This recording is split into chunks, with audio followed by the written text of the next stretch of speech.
The Sanctuary is brought to you by Sanctuary, a digital marketing group. Visit us online at sanctuarymg.com to receive more digital marketing tips and advice. Hello, Darren. Thank you for joining us today. We're doing a little web interview today, and I'm very excited for you to join us. Yeah, awesome. Thanks, Kelly. Glad to be here. Darren Hudach, and I'm pulling this from your LinkedIn. Darren Hudach is the president of Incept. Incept is an outsourced customer service solution company with over 350 employees and many, many well-known brands that trust them to improve the outcome of customer interactions, promote and protect their brands, and accelerate growth. Prior to Incept, Darren was the COO for Cleveland Heart Lab, which was a spin out of the Cleveland Clinic. I'm not sure if there's anything else you would like to add as part of your resume. That was all. I felt like I wrote that myself. Well, you kind of did, didn't you? I stole it. I find it's better to stand on the shoulders of giants. So that tends to be my approach. And I apologize for my hat, but I have been getting haircuts from home, and the last one didn't go well. So that's awesome. I haven't tried that yet, although we're getting pretty close. So we'll see. That was awesome. I mean, we're up to about 400 employees. Wow. Now. So we've been growing. Like you said, we focused on outsourced customer experience solutions. So every day we have, hundreds of employees that talk, text, chat, and email with thousands of customers. And now every one of them does that from the comfort of their own home. So it's been a crazy time, as you know. Well, that really leads into one of the questions I had down below. I mean, we're talking about moving to a remote location, and you have facilities, not just a facility. You have facilities with full equipment, call center handling inbound, outbound. You've got an operation. How logistically do you just transition 400 some people to work from remotely? Walk me just through that, because that's fascinating alone. Yeah, it was definitely it was a challenge. We were fairly prepared, so we took this really seriously from the very beginning. We have our headquarters is in Canton, Ohio, and we have about 25,000 square feet across 2 floors, as you know. We then have a small satellite office at the University of Akron as well. So we had, in total about 400 employees we had to kind of figure out. And as you said, we have, servers, dialers, technology. We've been in business for 27 years, all designed to be there in person. So we really had to quickly transform kind of where, how we would do that. So the IT team was great. They did a lot of work on technology we can use and how we could start getting people remote. So we started phasing people remote in pretty early. It's amazing to think this last month feels like a year, right? But back mid-March, we were transitioning people to the remote environment using Amazon workspaces, being creative, Kelly. So, some of our employees didn't have computers. So we were able to put in a program where for a very, kind of low rate, they could buy a computer from us, and we take it out of their paycheck over the course of several pays to make it affordable to them. At the end of it, they own the computer. They can keep it, because some of them just said, I can't work. And it was crazy back, when this was happening. You couldn't just go to Best Buy and buy a cheap computer. They were all gone. Right. So it took us a long time, but we're there. We're fully remote.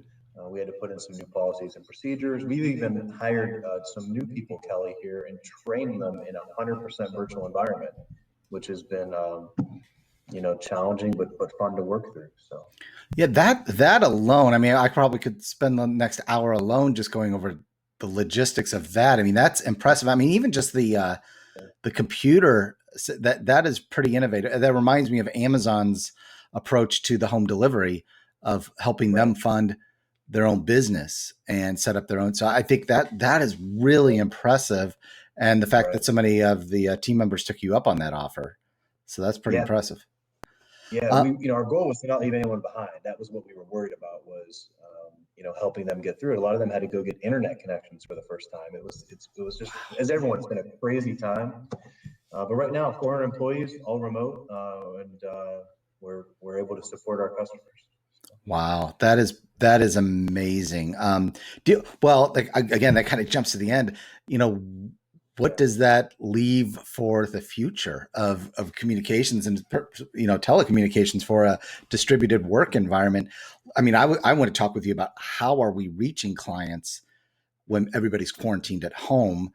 But this is the opposite problem, but it's the same problem, but it's the opposite side of the same problem is how do you think that's going to play out in the coming years? Do you see more work at home policies in the future, easier to expand to a trained workforce that may be working remotely? What do you see there?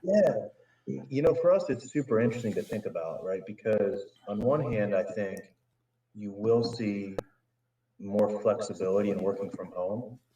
And where I think that can benefit companies like yours and ours, because we're mostly regional, at least from an employee perspective, right? I know we don't have employees in Colorado and California and Florida. We're mostly Ohio from an employee-based perspective. Our customers are where, but employees are in Ohio. This really opens it up to say, you know, we can get talent from in theory anywhere, right? We're not constrained necessarily to Northeast Ohio or Canton, Ohio or Akron, Ohio in theory, right? I mean, just like I can work remotely, we can go get an amazing talent person in Denver and hire them in the future. So I think on one hand, from an employee base, it does kind of open it up for the folks like us. On the other hand, I know me personally, I miss some of that interaction and teamwork. And so I look forward to recreating that environment where, yeah, we do the best we can on calls like this, but there's nothing like, you know, going out for lunch or for a beer or having hallway chatter in the office. So I think it's going to be this interesting dichotomy of, wow, we realize we can now all work from home and be relatively successful and productive. And boy, we also miss the office environment. And how do those two converge will be interesting to see. Well, there's a difference between getting to work from home and having to work from home. And plus, we're also dealing with the additional complication of many times the kids are at home because they don't have a place to go. That'll change as daycare and grandparents are allowed to be with the kids and cover them for a while. That certainly affected our business, but I do expect. We've always allowed for work from home for like one day a week, but I just expect that that's going to be expanded greatly, and the flexibility of it. We're a technology company, but we still always like to be in the room and interacting with people. But we've learned there are different ways you can do that, and we've enjoyed that process. Although I'm really looking forward to getting back to being with people. Yeah.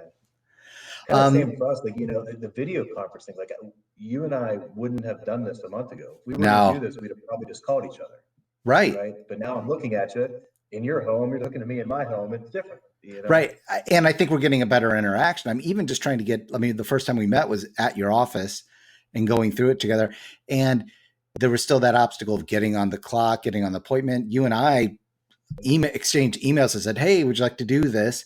And within a moment, he said, well, yeah, it's just basically me logging in and doing it and calling. And, it's a one and done. And then you're not having to worry about travel. I'm not having to worry about travel, which kind of, that leads right into our conversation. I think, one thing I wanted to get to is like, what are Incept's clients doing right now? How, you had originally engaged me and asked me, hey, what's happening on the B2B front? Are you guys noticing a change in that environment? Because due diligence or whatever, I should declare, we work with Incept. Incept is actually I like to say strategic partner, but they are actually a vendor of ours or a partner of ours. They do a lot of our outbound calls, not only for ourselves, but also for our clients. And I've known Incept from the previous owners for years. And obviously I knew Sam because it turned out we went to elementary school together and I never knew it. Years ago, right? Not too long ago. That was a long time ago. I'm ancient. I don't know about that. That said, we, Incept has always had a great reputation. And when we were getting ready to do more, I believe in integrated marketing. So yes, we're a digital marketing firm, but I believe it works best when amplified through traditional media. So outbound B2B appointment setting, inbound appointment, all those things work together. And I think they have to be part of a total strategy. You guys came in as a perfect partner for that. Just knowing your flexibility, your ability to ramp up. And again, going back to your innovative approach, the University of Akron component, which I want to get to later, but I'll start with how are Incept's clients doing right now? How's the B2B side of things going, and what are they? How are you positioning, messaging, reaching people, et cetera? Yeah. So maybe we take a quick kind of step back and make sure everyone understands Incept a little bit. Is companies will come to us when they need help supporting their customers or growing their business. So we do have a call center down in Canton, Ohio. We're a lot more than that, as Kelly, as you know. We really focus on the strategic component, how we can help you grow, and we really attempt to become a partner and an extension with our customers. Mm-hmm. We also one of our core beliefs is we focus on the human element. So we're using technology right now, but we're also two live people. You can think of times where you'll get caught in an IVR or a phone system or a chat, and you're like, I know this isn't a person, and it drives you crazy. So we believe in kind of that approach, and most consumers would agree with that as well. So a big part of our customer base is blood donor recruitment. So blood centers come to us and we recruit people to go donate blood. That's been a hugely interesting business in the past month as we've dealt with the coronavirus. And a vital one. Yeah. What's that? And a vital one right now too. Right. We always want to make sure there's a safe supply of blood, and it's just been crazy kind of ups and downs of, people need blood, but then everybody rushes to donate. Well, now a lot of hospitals have enough blood. So kind of dealing with the daily change in demand from our clients has been interesting, with the number one goal always being, we have to help make sure there's a safe supply of blood, right? Especially because of convalescent plasma now potentially being a treatment for coronavirus. It's really important to us to be there for those blood donation customers. Right. So that's kind of one base we have. And then we also work with some big companies on the customer experience side. So they'll outsource their entire customer support chain to us.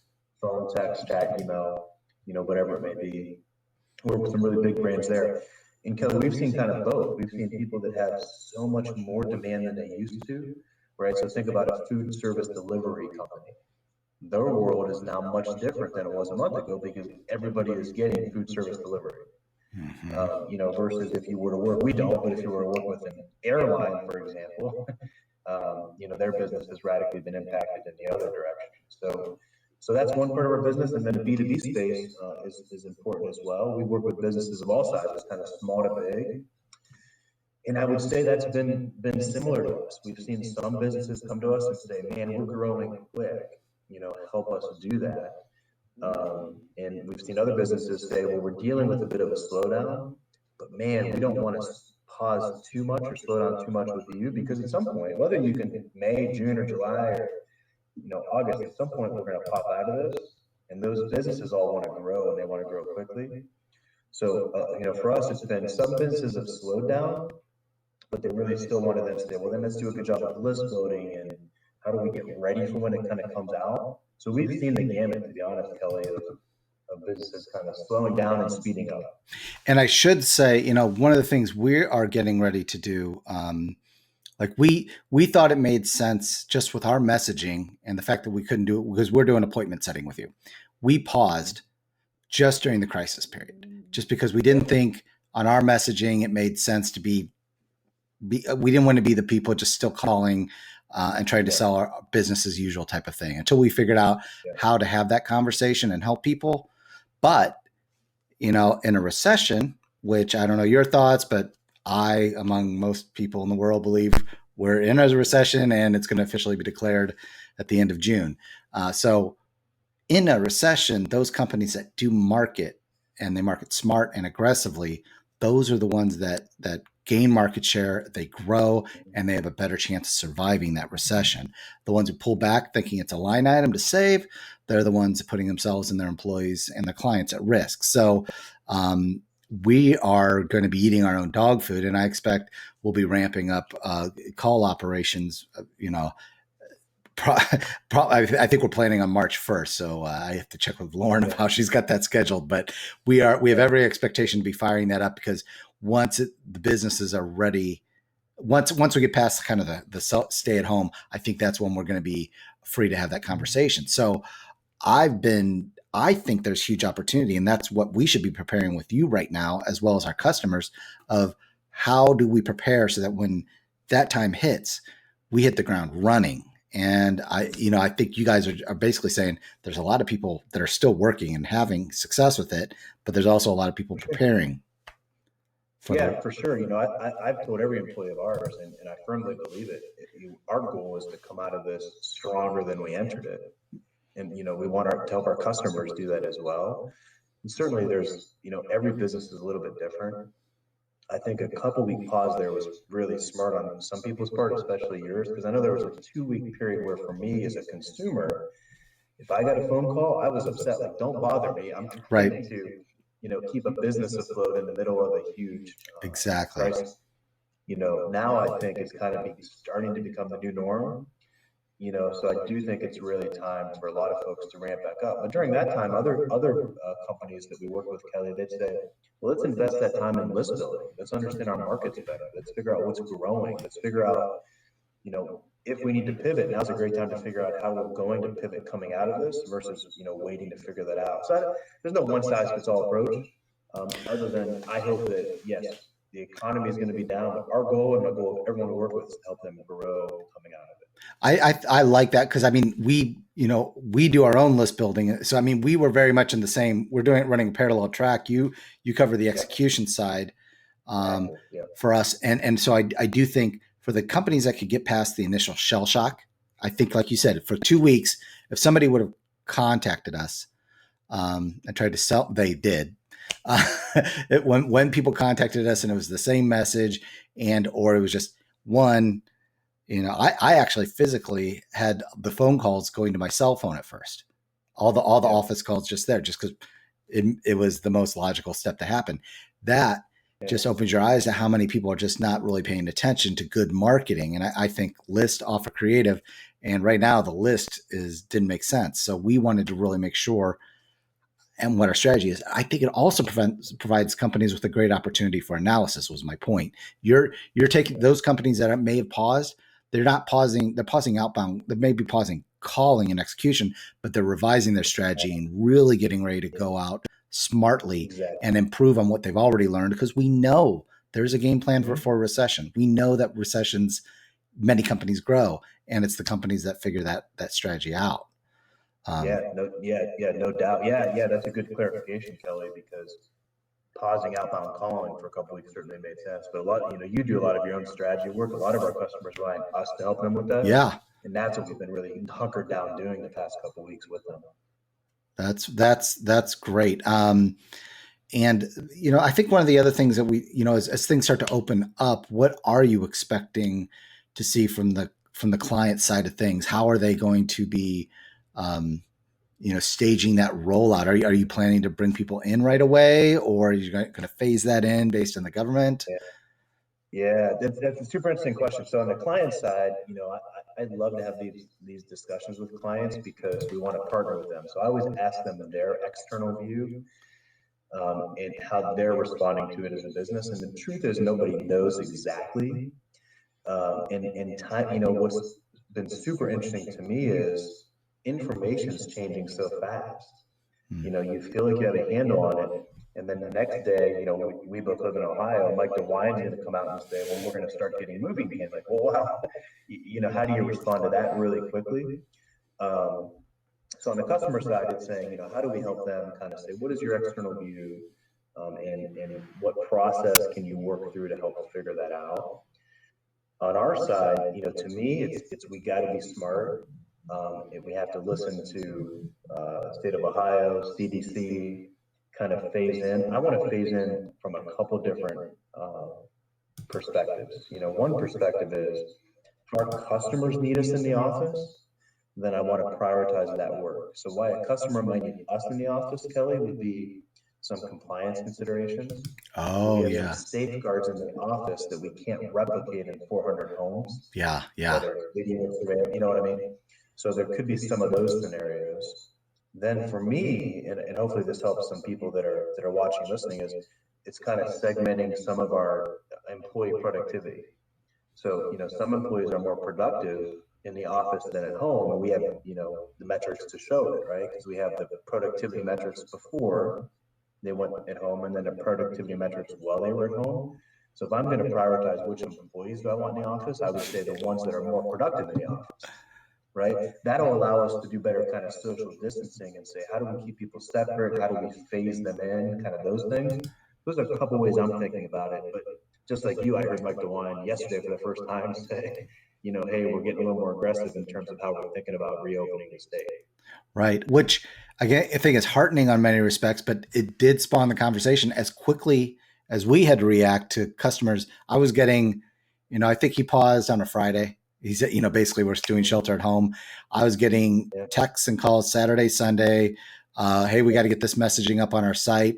And we not only had to react for ourselves, but we had to react for all of our clients. And now I'm thinking, well, let's not get caught. You just said this. Let's not get caught with our pants down because they're going to open it up. Do you have your work plan for when all this stuff needs to change and the messaging needs to change and getting back to normal, and even just a staged or phased normal, I guess, as they're calling it. Right.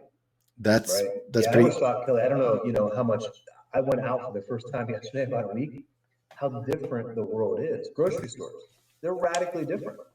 There's one-way aisles, there's plexiglass, people are scrubbing carts. I was shocked at how different. So to me, I say, well, the workplace has to be different now too. So we have to define that. What is that and how does that look? But yeah, it's definitely a different world for sure. So with your clients, are you finding that they're still holding firm? They're still feeling good about things? They are still marketing?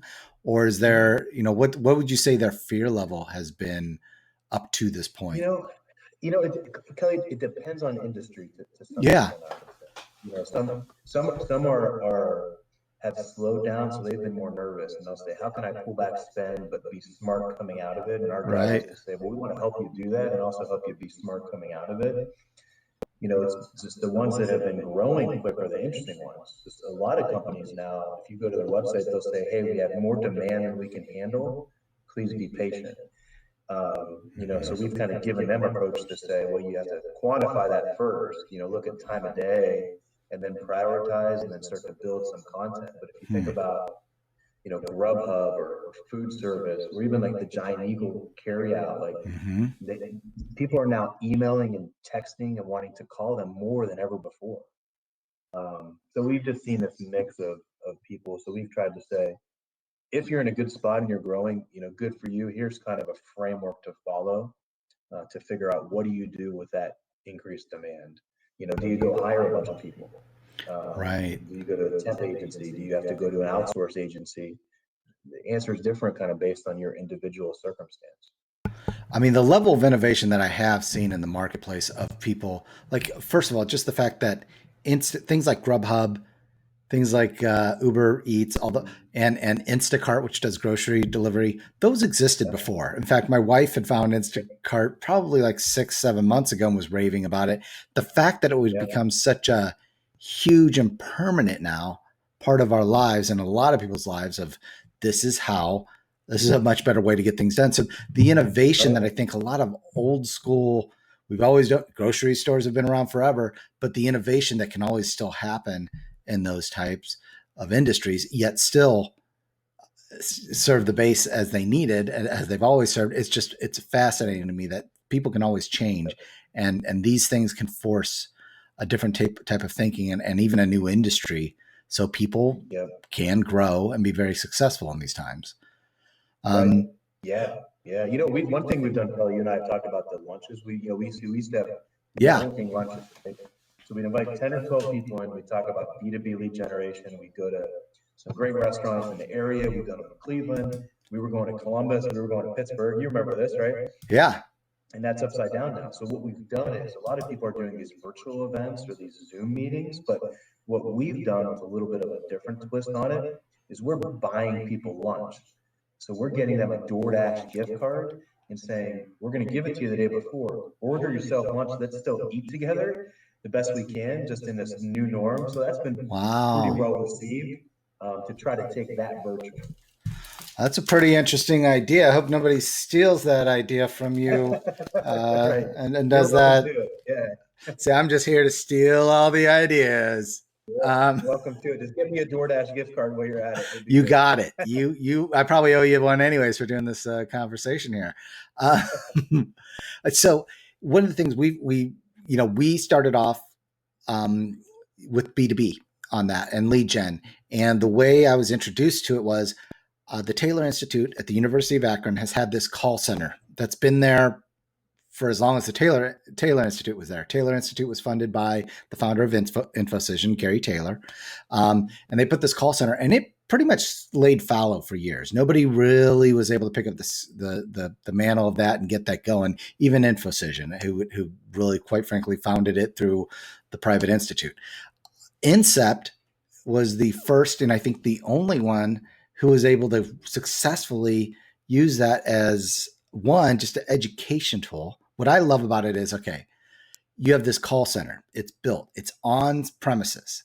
You have college educated students that are going to learn about sales and marketing. They want to be in this industry and they need money. So you've been able to marry the two of recruiting one, call center people that are college bound or college, well-spoken, educated, hungry to grow, and a call center asset so that people can earn good money. That isn't, no offense to it, but it's not fast food money. It is something that can apply to a career in the future.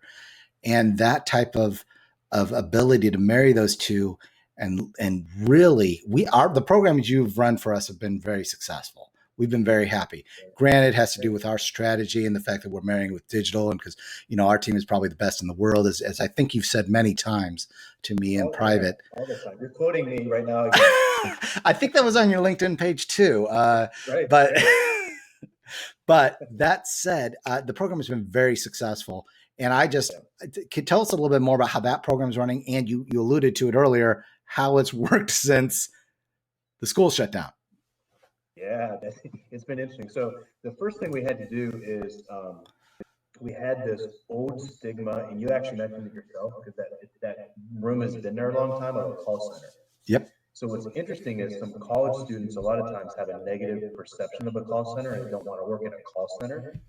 So it was interesting to kind of hear, because you've been there before. So we worked really hard to rebrand that, the Incept Communications Center. And if Jacob Farrar, he's listening, he's the director there, he'll know that I corrected him 1,000 times to call it the Communications Center, because we do a lot of work via digital, LinkedIn, chat, email, and a lot of things that are non-kind of traditional call center based. So that's really kind of helped us, I think, to attract students to say, how do I get the best and brightest sales and marketing students to want to get experience?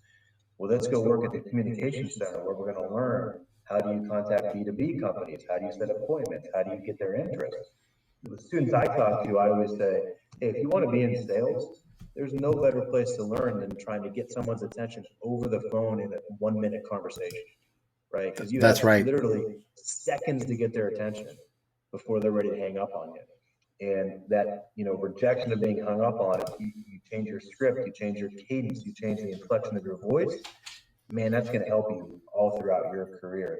So that's kind of what we wanted to do, was find students that we could give practical experience to, where theory meets practice, and really, help them gain some real world experience, and then partner with companies like you that we wanted to do great work for you, but then also give you access to some of these students as well. So we'll say, hey, you work with some of these students, they're going to graduate, they need great full-time jobs in the area. What better service can we provide than to provide something of value for the company and for the student, and then beyond as well, create some really good connections. So it's been a lot of fun.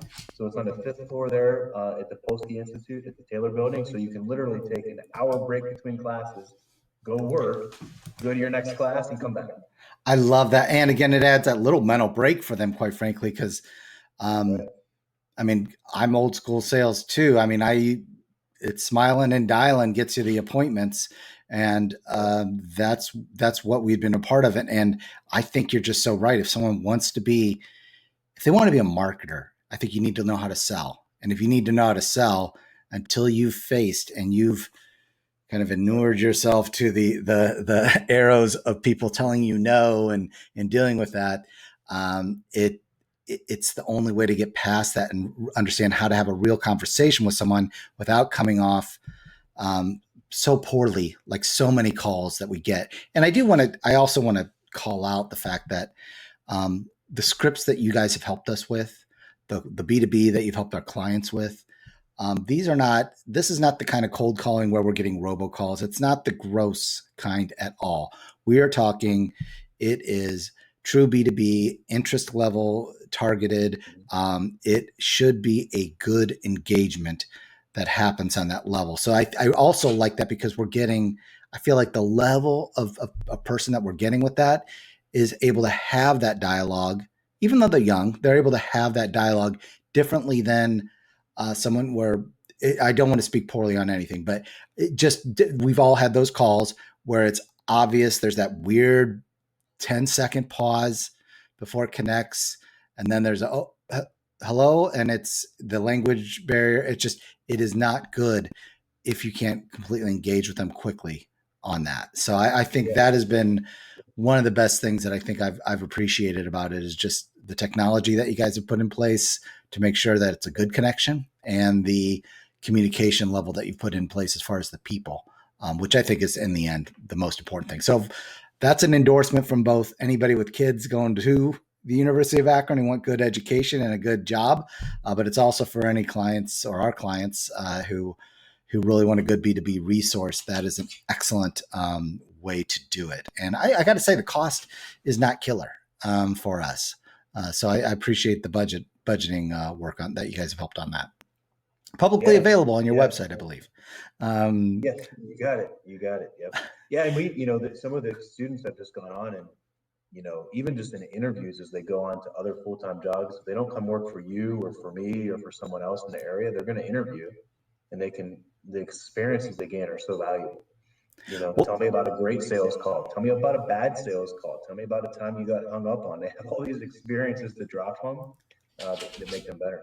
I gotta be honest, the day, and once we get out of this kind of stressful time, but the day I get one of the graduates of the University of Akron who did our program knocking on my door because they're smart and they realize that's a good approach to go and say, hey, I've been working your program for the past 2 years. I'd love to work for your company. I'm certainly going to open my door and have a conversation with them, if not hire them on the spot. Right. I think somebody who's learning our business through that process it's a good opportunity, let alone any business, quite frankly. But right. Yeah, no doubt. So how has the technology worked from, you mentioned, what was the Amazon workspace? Tell me a little bit more about that. I hadn't heard that before. What is that? Yep. Yeah, it's really interesting. So, so we're able to have Amazon Workspace, which essentially has computing in the cloud that replicates your desktop. So you're not using, like, I have a laptop here that I'm working on, but I can go into my Amazon Workspace in the cloud that our IT team manages, and they push out all the updates there. So you're not forced to say, well, I got 400 computers all throughout Canton, Akron, Ohio that I got to go update. Everything's done in the cloud in your Amazon Workspace. So that's how our IT team has been able to manage, because we have dialer software and dialer upgrades, different software, customer software, CRM software. So they do it all in the cloud in the Amazon Workspace is how they've been able to do it. Wow, that is amazing. And then that way you don't have to worry about files getting distributed out of your environment. You can just lock those things down. Yeah. Okay, so that's it's been great. Just wondering how your team's been holding up and what the conversation's been going with them as you've gone through that, not only at the team level making the calls, but your managers and your marketing team and all that. What have those conversations been like, and what are they hearing from customers? Yeah, for us, it really starts and ends with transparency. We share everything. So we have constant communication. We have video calls multiple times a week. We have one every Friday at 4, actually. It's where I'll be going when we're done here to say we want to end our week with a video call. We've shared the ups and downs, Kelly, as we've been through it, because there's been times where we didn't know where the business was going to go. This all happened so fast for everyone. We would tell everyone everything we know. Here's what the month's looking like. Here's what cash is looking like. Here's our contingency plans kind of going forward. So we just communicate so openly. We found that's really a benefit for us in our culture to say everyone knows where they stand. Even when the news isn't good, they appreciate knowing it, and they appreciate hearing it directly from me and from Sam, our CEO and owner. So on those video calls, if it's helpful to anyone, we have a cadence we've kind of developed the past 3 or 4 weeks. So we're going to share external conditions. So, we monitor Mike DeWine's conference calls every day. We follow the CDC guidelines. We're going to say, here's what we've learned high level. We then give them a chance to congratulate any teammates for the past week that have just gone above and beyond. It's really cool because, I think the first time we did it, we had like 28 shout outs. It was amazing, Kelly. The conference call dragged on forever because people just kept saying, this person did a great job doing this. I really appreciate them doing this. They answered my call at night. It was really a cool cut. But every week we'll say external conditions, shout out your teammates. I'll give them a look at our finances. I'll say very transparently, here's what March is done now. So here's what it looked like. Here's where April's trending, and here's what we're looking at for May. We'll go over some opportunities and risks. We'll talk about major customer changes, and then we're going to help focus in for next week and say, what are the most important things for you to do? So that's kind of how we've been communicating with the team, which has been quite frequently. The other couple nuggets I'll give you is, information changes so quickly. We always tell them, we realize that can be frustrating because you're going to hear on a Monday, we think this is the right strategy. Then something huge changes that night for us externally, or a customer change. So then we pivot quickly Tuesday. And I think they've been able to really deal with that pretty well. Those super quick pivots. Yeah. And then finally, we always tell them, you got to find a work-life balance. This is a new normal for everyone, right? We do not expect you to be in your office from 8 a.m. to 8 p.m. You got to find start and stop times. You got to respect your home life. A lot of us have children running around. So we really try to help people say, find a schedule. Some of our folks, one of the tips we gave a couple of weeks ago was at the end of the day, like when you're done, go get in your car, drive around the block and come home. That's good. Kind of simplifies the ending of your day. Plus, you need to start your car because no one goes anywhere anyway. That's true. Battery will die. Well, yeah, that's kind of what we're doing is just constant communication. That's really good advice. We've been trying to do a similar thing. We do it on Thursdays because we have our managers meeting Thursday mornings, and then right after that we go into a company meeting, and we kind of it's a similar type of thing of here's what the current state of things are. Here's where we think they'll be. Here's our current state, and here's what questions do you have? And then, quite frankly, the rest of the time I go, okay, that's the first 20 minutes. Anybody wants to hang around and just talk about whatever the cat's doing or whatever their dog's doing and just chat, we'll do that. And the last one, it lasted, and we hold them at like 12. I was done by 12:15, 12:20. Everybody just gabbed for the next hour just because they wanted to be engaged with one another. So again, another symbol people are eager to get back in the office with one another. Right.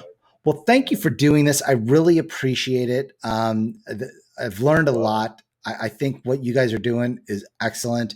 I think it's a great perspective on, I think just coming into it, it's like, what is the role of the call center in today's marketing, especially in today's marketing where not everyone is in the office. And what I've learned is people are still doing it. They're still able to do it.